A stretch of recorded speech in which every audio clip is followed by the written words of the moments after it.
ఇది కేవలం సమాచారంగా మాత్రమే భావించండి. వైద్య నిపుణులను సంప్రదించండి. కాంప్లెక్స్ ట్రామా అంటే బేసిక్గా ఏంటంటే సాధారణంగా ఎముక విరిగినప్పుడు బోను మిస్ అవ్వడం కానీ లేదా బోను గుండగుండ అయిపోవడం కానీ, సాధారణంగా ఫ్రాక్చర్ ఇక్కడ అవుతుంది లేకపోతే ఇక్కడ అవుతుంది. కాంప్లెక్స్ ఫ్రాక్చర్ అంటే ఏమవుతుందంటే ఈ జాయింట్లో పేషెంట్ ఏదో సేవ్ చేద్దాం అన్న కంగారులో 10 మంది గూగుపడతారు. కూడిపోయి తెలిసి తెలియక ఒకసారి ఇలాగ మెళ్ళం చేయడం కానీ ఇలాగ ఒకసారి ఎత్తేయడం కానీ కూర్చోబెట్టే ప్రయత్నం చేసినప్పుడు ఈ కార్డు దెబ్బతిని కాళ్ళు చేతులు పడిపోవడం కానీ దాన్ని క్వాడ్రిప్లీజియా అంటారు. ఒక్కొక్కసారి కాళ్ళు 2 పడిపోతూ ఉంటాయి, పారాప్లీజియా అంటారు అనమాట. అయితే కామన్ పీపుల్ ఇలాంటి యాక్సిడెంట్స్ జరిగినప్పుడు ఎలాంటి జాగ్రత్తలు తీసుకుని వాళ్ళని లిఫ్ట్ చేయొచ్చు? ఒక సిలబస్ అయితే డెఫినెట్గా ఉండాలి. I think central government is working on that. అంటే ఇంతకుముందు యాక్సిడెంట్స్ అయినప్పుడు ఆ ఎముకలు ఫ్రాక్చర్ అయినా ఏదైనా అయినా వెంటనే స్టీల్ రాడ్స్తో రీప్లేస్మెంట్ చేసేవారు. ఇప్పుడు అలాంటి ట్రీట్మెంట్ ఉందంటారా, లేదంటే వేరే కొత్త టెక్నాలజీ? You are right. డాక్టర్కి ఒక ఫ్రీడమ్ వస్తుంది. లేకపోతే ఏం చేస్తారంటే ఒక చెయ్యి ఇరిగిపోయిన దగ్గర ఒక ఆపరేషన్ చేయాలంటే ఒక స్టీల్ ప్లేట్ వేస్తే ఒక 75,000 అయిందనుకోండి. అదే మనం ఈ టైటానియం ప్లేట్ అంటున్నాం. ఈ టైటానియం ప్లేట్ అంటే ఎలా ఉంటుందంటే ఈ పసుపు రంగులో ఉంటాయన్నమాట ఈ ప్లేట్లు. ఈ ప్లేట్స్ వేయాలంటే ఏంటి,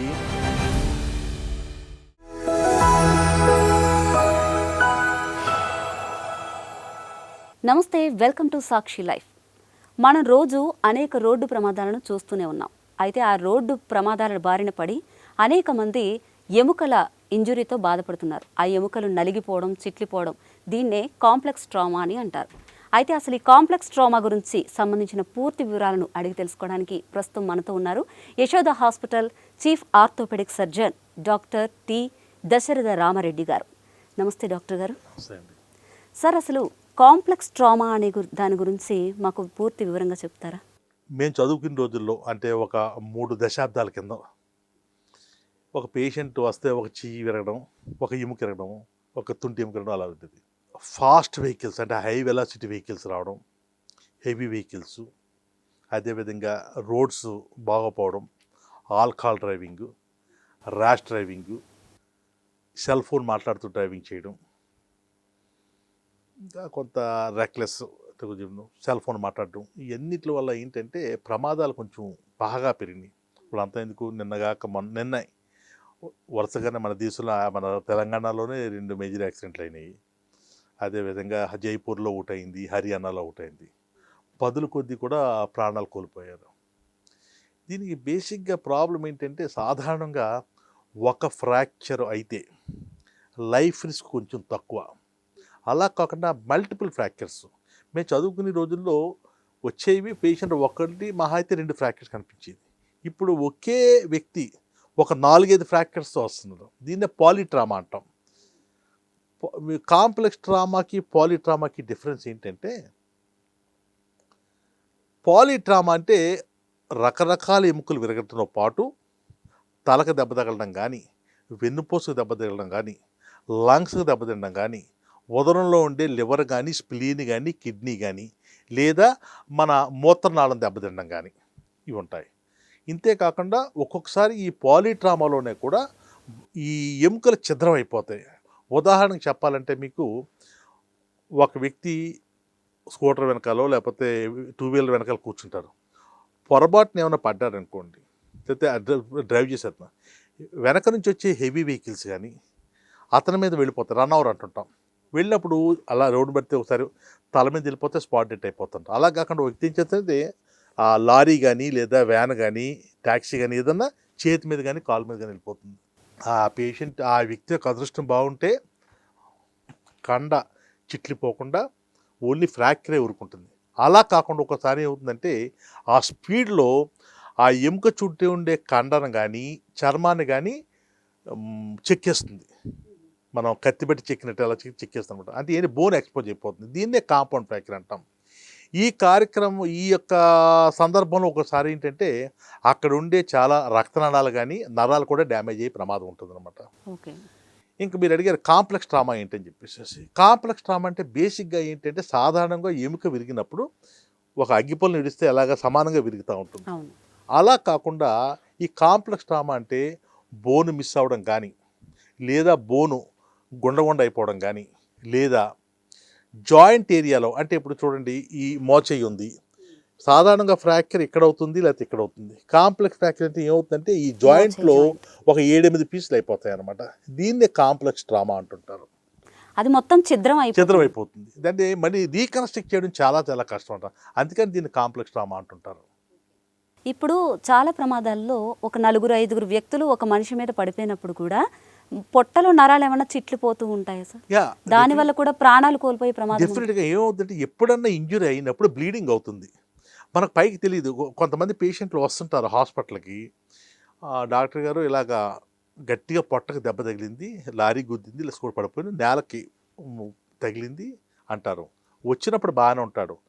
ఆ టైంలో చాలా అలర్ట్గా ఉంటారు. అంటే ఇప్పుడు ఈ ఏటీఎల్ఎస్ రావడం వల్ల ఏంటంటే ఈ ట్రామా లైఫ్ సపోర్ట్ అని చెప్పేసి చాలా వరకు ట్రాజడీస్ జరగడం లేదు. కానీ ఒక 20 సంవత్సరాల క్రితం ఈ అడ్వాన్స్ టెక్నాలజీ రాకముందు దీని గురించి ఓరియంటేషన్ లేనప్పుడు పేషెంట్లు వచ్చినప్పుడు బాగానే ఉండేవారు, బీపీ అంతా బాగుండేది. ఒక్క గంట అయ్యేటప్పటికి బీపీ కంప్లీట్గా డౌన్ అయిపోయింది. అంటే ఏంటి, లోపల ఇంటర్నల్ బ్లీడింగ్ అవుతుంది అనమాట. అంటే లోపల ఉండే విసరా అంటాం. విసరా అంటే మన ప్లీహామ్ కావచ్చు, కాలేయం కావచ్చు, కిడ్నీ కావచ్చు, బ్లాడర్ కావచ్చు, ఇంజరీస్ అవుతాయి అనమాట. ఎస్పెషల్ అదే విధంగా మీకు లంగ్స్, ఈ థొరాసిక్ ఇంజరీస్ అంటాం. ఈ లంగ్స్లో కూడా ఏమవుతుందంటే ఆ లంగ్ చిరిగిపోతుంది. లోపల చిరిగినప్పుడు చాలా దానికి లంగ్కి బ్లడ్ సప్లై చాలా ఎక్కువ ఉంటుంది. ఇంకేంటంటే మనం తీసుకుని ఆక్సిజన్ అంతా కూడా లంగ్లోకి వెళ్తుంది. ఆ లంగ్లోంచి ఈ బ్లడ్ అంతా వెళ్తుంది కాబట్టి ఆ లంగ్కి బాగా ఎక్కువ బ్లడ్ సప్లై కావాలి కాబట్టి బ్లీడింగ్ చాలా ఎక్కువ, రక్తనాళాలు చాలా ఎక్కువ ఉంటాయి అనమాట. బ్లీడింగ్ అవుతూ ఉంటుంది. ఒక్కొక్కసారి కొంతమంది పేషెంట్లకి యాక్సిడెంట్ అయినప్పుడు బ్లంట్ ఇంజరీ చెస్ట్ అంటాం. పేషెంట్ మామూలుగా ఉంటాడు, ఊపిరి తీసుకోవడం కొంచెం కష్టపడతా ఉంటాడు. అలాగ ఒక అరగంట అయ్యేటప్పటికి ఇంకా ఊపిరి తీసుకోవడం కష్టపడి ఆయాసపడిపోతారు, రొప్పుతుంటాడు అనమాట. చెక్ చేస్తే మనకి ఎక్స్రేలో కనిపిస్తుంది బ్లీడింగ్ అయ్యి రక్తం ఒక 2 లీటర్స్ 3 లీటర్స్ కూడా ఉంటుంటుంది అనమాట. అటువంటి వాళ్ళకి ఏం చేస్తారంటే సిటీ స్కాన్ తీయడం కానీ అల్ట్రాసౌండ్ చేయడం కానీ చేస్తూ ఉంటారు, లోపల ఎంత రక్తం పేరుకుంది అని చెప్పేసి. అలా కాకుండా కొంతమందికి గాలి చేరుతుంది, న్యూమోథొరాక్స్ అంటాం. ఆ గాలి చేరినప్పుడు కూడా ఆ ప్రెషర్కి ఏం చేస్తుందంటే ఈ లంగ్ అనేది నొక్కేస్తుంది కిందకి. సో లంగ్ ఎక్స్పాండ్ అవుతుంది అనమాట, మనకు కావాల్సిన ఆక్సిజన్ అందదు. సో హీమోథొరాక్స్ అంటే రక్తం పెరిగిపోవడం వల్ల కానీ, లేదా న్యూమోథొరాక్స్ అంటే గాలి ఉండడం కానీ, లేదా ఒక్కోసారి న్యూమోథొరాక్స్, ఈ రెండు కూడా కలిపి ఉంటాయి అనమాట. These are all dreaded complications అనమాట. రైట్ టైంలో ఐడెంటిఫై చేసి యూజువల్గా మోస్ట్ ఆఫ్ ద హాస్పిటల్స్ ఈ ఈ ప్రాబ్లమ్స్ అని యూజువల్గా ఫస్ట్ ఇనీషియల్ గోల్డెన్ అవర్ అంటాం అనమాట అండి. కానీ అలాంటి ఇష్యూస్ని ఎలా ఐడెంటిఫై చేయగలరు? ఇప్పుడు ఎలా అనుకుంటారంటే ఇది క్లినికల్ యాక్యుమినే ఉండే క్యాజువాలిటీ మెడికల్ ఆఫీసరు ఇవాల్యుయేట్ చేస్తారు. పేషెంట్ వచ్చిన వెంటనే పల్సు, బ్లడ్ ప్రెషరు, SpO2 అంటే మనకి ఆక్సిజన్ ఎంత వెళుతుంది, ఆక్సిజన్ ఎంత వెళ్తుంది చూసుకోవడం, కాన్షియస్ లెవెల్స్, అదేవిధంగా కాళ్ళు చేతులు ఐడెంటిఫై. ఎస్పెషల్లీ ఈ పాలిట్రామాలో ఇప్పటికీ కూడా కొన్ని చోట్ల ఏంటంటే మీరు చూడండి, వెస్టర్న్ కంట్రీస్లో ఒక పేషెంట్కి యాక్సిడెంట్ అయితే వాళ్ళు చాలా ఎక్కడా కూడా తొట్టుపాటు పడరు, చాలా ప్రొఫెషనల్గా ఫస్ట్ పేషెంట్కి ఈ సర్వైకల్ కాల్ వేసేస్తూ ఉంటారు. అంటే ఏంటి, ఒక్కొక్కసారి ఏంటంటే పేషెంట్కి సర్వైకల్ స్పైన్ ఇంజురీ అవుద్ది కానీ కార్డు దెబ్బతిందు. కానీ ఇక్కడ మన దేశంలో కానీ చాలా డెవలపింగ్ కంట్రీస్లో పేషెంట్ ఏదో సేవ్ చేద్దాం అన్న కంగారులో 10 మంది గుమిపడతారు, కూడిపోయి సాయం చేస్తూ ఉంటారు. ఏదో మనిషిని ఒకసారి లిఫ్ట్ చేయడం కానీ ప్రొఫెషనల్గా కాకుండా ఇలా లిఫ్ట్ చేస్తూ ఉంటారు, ఒక పద్ధతి ప్రకారంగా చేయరనమాట. చేయనప్పుడు ఏమవుతుందంటే ఎప్పుడైతే ఈ ఫ్రాక్చర్ ఉందో ఈ ఫ్రాక్చర్ కాస్త వెళ్ళి ఆ స్పైన్ని ఇంజరీ చేస్తుంది. ఇంజరీ అయినప్పుడు పేషెంట్ కాళ్ళు చేతులు బాగా పనిచేస్తాయి. ఇలాగ పేషెంట్ని సేవ్ చేద్దాం అన్న కంగారులో కానీ తెలిసి తెలియక ఒకసారి ఇలాగ మెళ్ళం చేయడం కానీ ఇలాగ ఒకసారి ఎత్తేయడం కానీ కూర్చోబెట్టే ప్రయత్నం చేసినప్పుడు ఈ కార్డు దెబ్బతిని కాళ్ళు చేతులు పడిపోవడం కానీ దాన్ని క్వాడ్రిప్లీజియా అంటారు. ఒక్కొక్కసారి కాళ్ళు 2 పడిపోతూ ఉంటాయి, పారాప్లీజియా అంటారు అనమాట. ఇవన్నీ కూడా డిజాస్టర్స్. కానీ ఇప్పుడు ఈ మన 108 అన్నీ వచ్చిన తర్వాత ఈ టెక్నీషియన్స్ అందరికీ కూడా ఇవన్నీ కూడా ట్రైనింగ్ ఇవ్వడం జరిగింది కాబట్టి చాలా వరకు ఈ మ్యాన్మేడ్ కాంప్లికేషన్స్ ఆల్మోస్ట్ ఒక 90% అవాయిడ్ చేయగలుగుతున్నాం. ఇది ఇంతకుముందు అయితే ఒక 2 దశాబ్దాల క్రితం యాక్సిడెంట్ అయినప్పుడు బాగానే ఉండేవాడు, ఈ అంబులెన్స్లో సరిగ్గా కూర్చోపెట్టడం కానీ లేకపోతే నలుగురు ఒకసారి ఎత్తేయడం కానీ కూర్చోబెట్టడం కానీ ఇన్ని చేయడంతో అంబులెన్స్లో చేరుకునే వరకు బాగానే ఉండేది. అంబులెన్స్లో వచ్చిన తర్వాత కాళ్ళు చేతులు పడిపోయి ఉండేది. ఒక్కొక్కసారి స్పాట్లో కూడా పేషెంట్ చనిపోతాడు. ఎంచేతంటే చాలా క్రూషియల్ నర్వ్ సప్లై ఉంటుందన్నమాట. ఎప్పుడైతే ఈ సర్వైకల్ కార్డు దెబ్బతిందో అప్పుడు ఈ బ్రీతింగ్ అయిపోవడం, కార్డియాక్ అరెస్ట్ అవ్వడం జరుగుతూ ఉంటుంది. అయితే కామన్ పీపుల్ ఇలాంటి యాక్సిడెంట్స్ జరిగినప్పుడు ఎలాంటి జాగ్రత్తలు తీసుకుని వాళ్ళని లిఫ్ట్ చేయొచ్చు? అంటే ఎవరికి యాక్సిడెంట్ అవ్వకూడదని కోరుకోవాలి. అయినప్పుడు యాజ్ ఏ కామన్ సిటిజన్గా మనం ఎలా బిహేవ్ చేయాలి, ఎలాగ పేషెంట్ని షిఫ్ట్ చేయాలి, పేషెంట్ ఏ జాగ్రత్తలు తీసుకోవాలని చెప్పేసి ఒక సిలబస్ అయితే డెఫినెట్గా ఉండాలి. I think central government is working on that. అంటే మేము యాజ్ అ ఆర్థోపెడిక్ సర్జన్స్గా చాలామంది ఆర్గనైజేషన్స్, అంటే ఆర్థోపెడిక్ సొసైటీ కానీ, న్యూరో సర్జరీ సొసైటీ కానీ, లేదా జనరల్ సర్జరీ వీళ్ళంటూ ఉంటారు కదా, వీళ్ళ రిప్రజెంటేషన్ ఇస్తున్నారు. అది ఇది ప్రాసెస్, ఆన్ గోయింగ్ ప్రాసెస్. అది చేయాలంటే చాలా ఉంటాయి కదా, ఈ ఎడ్యుకేషన్ డిపార్ట్మెంట్ వీళ్ళతో అవుతుంది. అది ఇంక్లూడ్ చేయాలని కూడా ఒక పాలసీ డెసిషన్స్ అని ఉంటాయి. ఇంకా అది గవర్నమెంట్ చూసుకుంటూ ఉండాలి. అది ఇంతకుముందు యాక్సిడెంట్స్ అయినప్పుడు ఆ ఎముకలు ఫ్రాక్చర్ అయినా ఏదైనా అయినా వెంటనే స్టీల్ రాడ్స్తో రీప్లేస్మెంట్ చేసేవారు. ఇప్పుడు అలాంటి ట్రీట్మెంట్ ఉందంటారా, లేదంటే వేరే కొత్త టెక్నాలజీ ఏమైనా ఉందా? రైట్. ఇప్పటికీ కూడా కొన్ని చోట్ల ఈ స్టీల్తో చేసిన ప్లేట్స్ అవి చెడ్డైతే కాదు. ఇప్పుడు చూడండి, మనం చిన్నప్పుడు ఒక 20 సంవత్సరాల క్రితం మారుతి కార్ అనేది ఒక లగ్జరీ కారు. ఇప్పుడు మారుతి కార్లు తక్కువ కనిపిస్తాయి. ఇప్పుడు బెంజ్ కార్లు, హోండా కార్లు, బిఎండబ్ల్యూ కనిపిస్తూ ఉన్నాయి. అంటే ప్రోగ్రెస్ అయ్యి కొద్ది కూడా మనం కూడా క్వాలిటీ కోరుకుంటున్నాం. అదేవిధంగా ప్రజలు కూడా క్వాలిటీ కోరుకుంటున్నారు. సో డబ్బులు అనేది సెకండరీ అయిపోయింది ఇప్పుడు. అలా అని చెప్పేసి డబ్బులు ఇదని కాదు అని చెప్పేది. చాలామందికి ఏంటంటే ఇప్పుడు ఈ పిల్లల సాఫ్ట్వేర్ రంగంలో రావడం కానీ, లేదా ఇన్సూరెన్స్ చేసుకుంటే రేపు పొద్దున్న భవిష్యత్తులో ఎప్పుడైనా ఏదైతే మనకు ఉపయోగపడుతుందని చెప్పి ఇన్సూరెన్స్ కట్టడం, వీటి వల్ల ఏంటంటే డాక్టర్కి ఒక ఫ్రీడమ్ వస్తుంది. లేకపోతే ఏం చేస్తారంటే, ఒక చెయ్యి ఇరిగిపోయిన దగ్గర ఒక ఆపరేషన్ చేయాలంటే ఒక స్టీల్ ప్లేట్ వేస్తే ఒక 75,000 అయిందనుకోండి. అదే మనం ఈ టైటానియం ప్లేట్ అంటుంటాం. ఈ టైటానియం ప్లేట్ అంటే ఎలా ఉంటుందంటే ఈ పసుపు రంగులో ఉంటాయన్నమాట ఈ ప్లేట్లు. ఇప్పుడు టైటానియం ప్లేట్స్, దీన్ని లాకింగ్ ప్లేట్స్ అంటాము. ఈ ప్లేట్స్ వేయాలంటే ఏంటి, ఇది ఇంప్లాంట్సే ఒక 20,000-25,000 అవుతాయన్నమాట. అంటే 1 lakh అవుతుంది. అందరూ పెట్టుకోలేరు. దురదృష్టవశాత్తు ఇప్పటికీ ఈ బిలో పవర్టీ లైన్ ఉన్న వాళ్ళు వీళ్ళందరికీ కూడా ఫైనాన్షియల్ ఇది ఉంటుంది కాబట్టి, కన్సర్న్ ఉంటుంది కాబట్టి డాక్టర్లు కూడా ఉన్న వాటిల్లో స్టీల్ ఇంప్లాంట్స్ వాడుతూ ఉంటారు. ఇప్పుడు కార్పొరేట్ హాస్పిటల్కి వచ్చేవాళ్ళు లేదా అబవ్ మిడిల్ క్లాస్ వీళ్ళందరూ కూడా ఏం చేస్తున్నారంటే ఎక్కువ ఈ ఇంపోర్టెడ్ ప్లేట్స్ లేదా ఈ టైటానియం, అంటే ఇండియాలో అంటే ఇంపోర్టెడ్ ప్లేట్స్ అంటే ఓన్లీ మన ఇండియా ఏం చెడ్డాని కాదు, ఇండియాలో కూడా చాలా మంచి కంపెనీలు ఉన్నాయి. వీళ్ళు కూడా టైటానియం ఇంప్లాంట్స్ తయారు చాలా కంపెనీ, ఒక 20-30 కంపెనీలు వరకు ఉన్నాయి. కానీ దురదృష్టం ఏంటంటే మన ఇండియాలో తయారయ్యి లోకల్ మేడ్ వీటికి ఒక మనకి క్వాలిటీ ఇన్సూరెన్స్ అనేది లేదు. ప్రాబ్లం అది ఏం చేద్దంటే, ఇప్పుడు అమెరికా ఉందనుకోండి, ఎఫ్డిఏ అంటాం. ఎఫ్డిఏ అప్రూవల్ లేకుండా ఒక్క స్క్రూ కూడా బయటికి రాదు.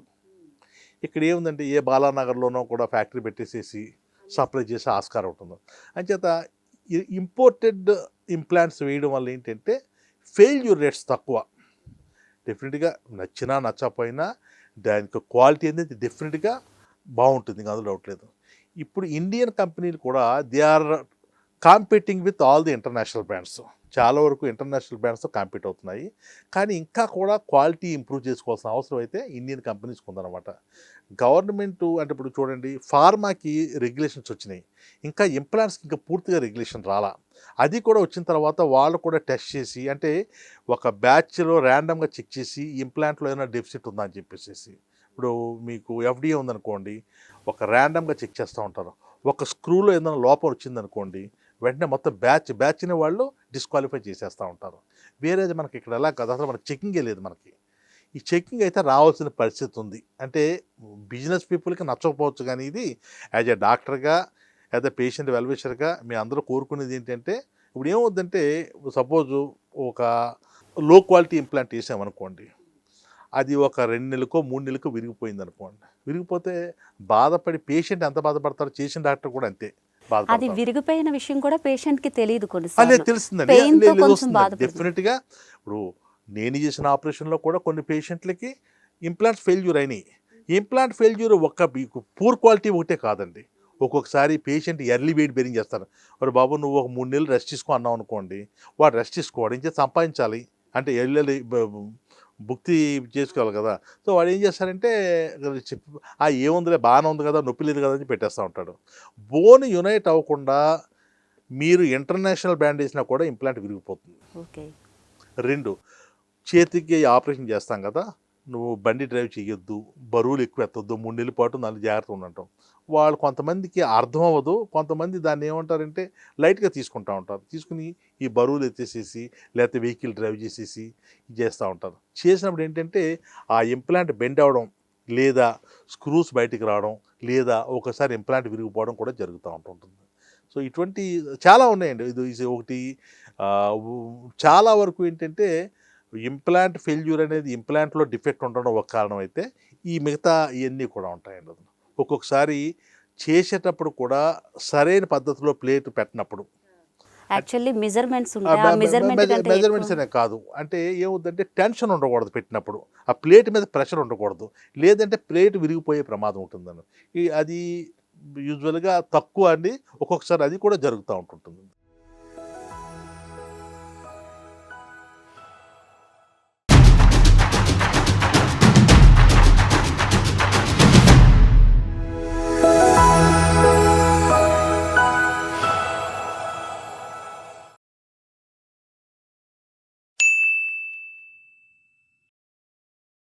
సాక్షి టీవీ ప్రసారాలను నిలిపివేయటం చట్టరీత్యా నేరం. సాక్షి టీవీ ప్రసారాల కోసం మీ స్థానిక కేబుల్ ఆపరేటర్ను వెంటనే సంప్రదించండి. DTH లో, ఇంటర్నెట్లో కూడా సాక్షి టీవీ ప్రసారాలను వీక్షించవచ్చు.